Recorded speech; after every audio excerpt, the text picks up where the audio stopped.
Ini adalah Gunung Budek, nama yang terbilang cukup unik karena dalam bahasa Indonesia nama ini memiliki arti tuli atau tak bisa mendengar. Nama tersebut berasal dari cerita yang berkembang di masyarakat secara turun-temurun. Lebih tepatnya dikenal sebagai legenda lokal. Masyarakat bercerita bahwa dulunya terdapat seorang pertapa yang sedang bertapa di lereng gunung tersebut. Namun, ketika ibunya memanggilnya berkali-kali, pertapa tersebut tidak pernah menjawabnya. Hingga akhirnya ibunya pun murka dan mengutuknya sebagai seorang yang tuli atau budek. Secara administratif, gunung yang asri ini terletak di Desa Tanggung, Kecamatan Campur Darat, Kabupaten Tulungagung. Dari kejauhan, gunung tersebut nampak sangat rimbun. Begitupun ketika kita mencoba untuk melihat ke dalamnya.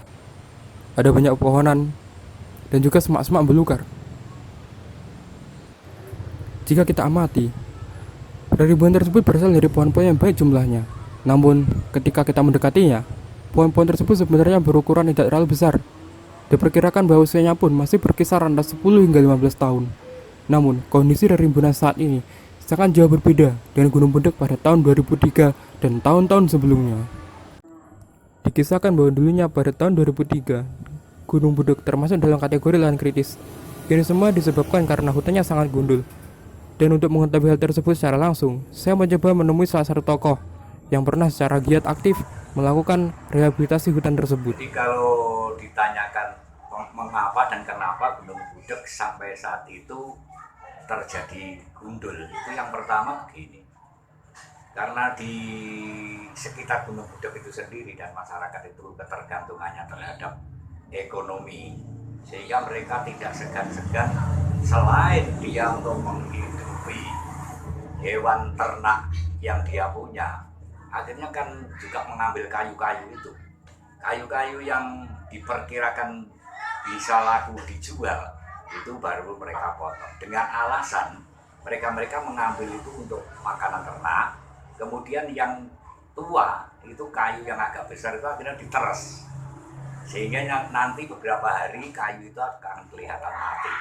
Jadi mulai tahun saya masuk di daerah sini, mulai tahun 76, Gunung Budek itu sudah kita lihat sudah gundul, sehingga banyak tanaman-tanaman yang pada saat itu hanya kecil-kecil.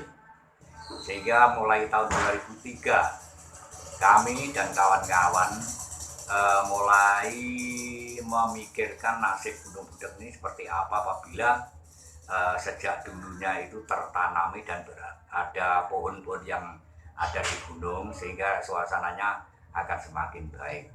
Namun demikian, karena kepedulian teman-teman pada saat itu masih banyak kendala, khususnya mereka-mereka banyak yang tidak mendukung, dan kemudian banyak suara-suara sumbang yang rasanya itu mengurangi semangat anak-anak yang peduli dengan Gunung Budek ini, semangatnya akan turun. Akhirnya kami bersama teman-teman di bawah pimpinan Bapak Agus Utomo pada saat itu, yang kelihatannya sangat sangat semangat sekali untuk merubah hutan ini menjadi alam betul-betul terjadi, karena gunung harus ada pohon-pohonan.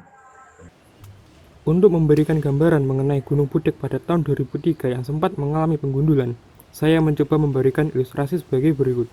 Mulai dari pengundulan yang disebabkan oleh pencarian pakan ternak secara liar oleh masyarakat, sampai pada kondisi lereng gunung yang gundul.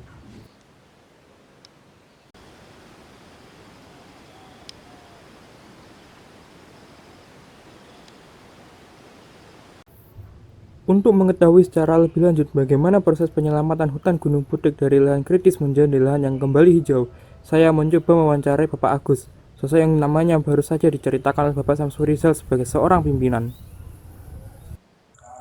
Perlu diketahui bahwa kondisi tanah di Gunung Budek ini 85% batu, 15% tanah.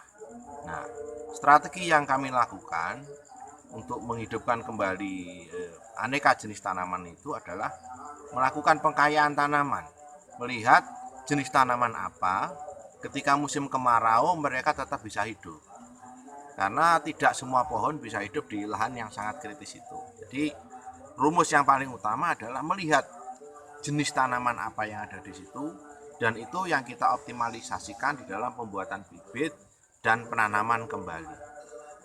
Karena berbagai cara sudah kita lakukan dengan mendatangkan berbagai jenis tanaman yang tidak ada di kawasan itu ternyata juga tidak bisa hidup. Sebuah contoh seperti penanaman alpukat, durian, terus kemudian seperti pinus dan sebagainya, itu pasti mati karena jenis-jenis tanaman itu adalah tanaman yang kategori tanaman hutan tropis basah, bukan tropis kering. Karena kalau di Gunung Budak ini tropis kering dengan lahan sangat tandus atau sangat kritis sekali. Jadi memerlukan sebuah benar-benar manajemen lahan yang sangat sesuai dengan kondisi lapangan. Seperti yang telah dikatakan oleh Bapak Agus, bahwa kondisi tanah Gunung Budak adalah cadas dan kering, dan ini adalah video tentang bukti pernyataan tersebut.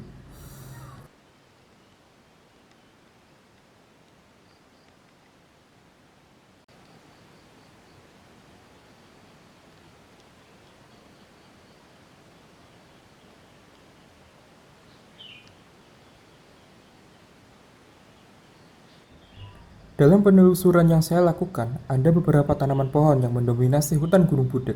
Kemungkinan pohon-pohon inilah yang terpilih karena cocok dan mampu beradaptasi di tanah Gunung Budak yang tipis. Adapun tanaman-tanaman tersebut adalah jati,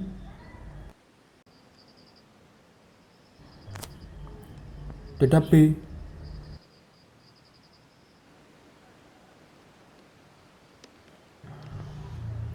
dan klampis. Pada tahun 2006 atau 3 tahun setelah upaya penyelamatan pertama dilakukan, Perumbu Tani yang merupakan lembaga di bawah naungan Kementerian LHK telah mengeluarkan kebijakan pembentukan LMDH atau Lembaga Masyarakat Desa Hutan. Lembaga ini dibentuk pada desa yang memiliki wilayah hutan, termasuk juga Desa Tanggung tempat Gunung Budak berada. Tujuannya tak lain adalah untuk memelihara hutan sebagai pangkuan desa. Adapun keanggotaannya adalah mereka yang menggantungkan hidupnya pada hutan seperti petani, peladang, dan peternak. Melihat hutan Gunung Budak yang saat ini sudah hijau, saya mencoba menanyakan butuh berapa lama untuk menghijaukan hutan ini dari lahan kritis menjadi lahan yang lebih hijau. Karena kadangkala di musim kemarau itu juga terbakar karena kondisinya sangat kering ini, kita untuk menghijaukan kembali Gunung Budak itu perlu waktu 13 tahun. Jadi tidak sekali tanaman langsung berhasil. Bisa sampai satu lokasi itu 2-3 kali proses penanaman. Jadi terus terang sangat berat tantangannya. 13 tahun itu terhitung sejak tahun berapa hingga tahun keberapa, Pak Agus? Kita masuk di Gunung Budak itu tahun 2003, ya, terus bisa mulai hijau itu tahun 2013. Tapi hasilnya sudah optimal sekali di tahun 2015-2016 dengan jumlah tutupan lahan itu yang awalnya hampir sekitar 0%, jadi 0-5%, sekarang sudah mencapai 90% tutupan lahan menjadi tanaman pokok atau tanaman keras tanpa ada perladangan.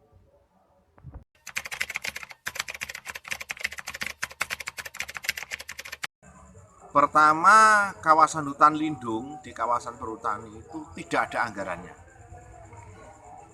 Kedua, kondisi perusahaan atau perhutani sendiri juga sangat kritis. Mereka juga mengalami keterbatasan anggaran. Ketiga, luas lahan dengan jumlah tenaga atau personel dari perhutani tidak sebanding. Keempat, kesulitannya adalah kawasan hutan ini bukan milik pemerintah daerah, sehingga pemerintah daerah tidak bisa terlibat di dalam pengalokasian anggaran maupun perencanaan tata ruang kehutanan. Jadi kawasan hutan di Jawa ini adalah murni dikelola oleh Perum Perhutani. Itu yang membuat persoalan ini semakin rumit dan sangat rancu, karena orientasi daripada perum perhutani sendiri adalah peningkatan produksi hasil. Hasil apa? Hasil tebangan kayu, hasil tanaman-tanaman yang lain, yang mana keperuntukannya itu adalah untuk industri.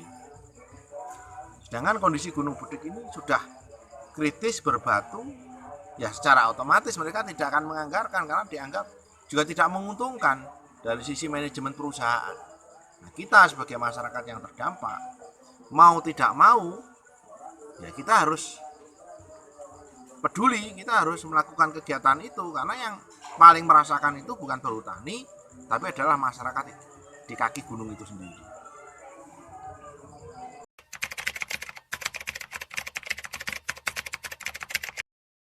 Pertama, karena masyarakat kaki gunung ini adalah masyarakat petani dan setiap musim penghujan mereka adalah menanam padi, bisa dipastikan mereka sekarang selalu bisa panen 1 tahun 3 kali dengan 2 kali panen padi dan 1 kali panen palawija.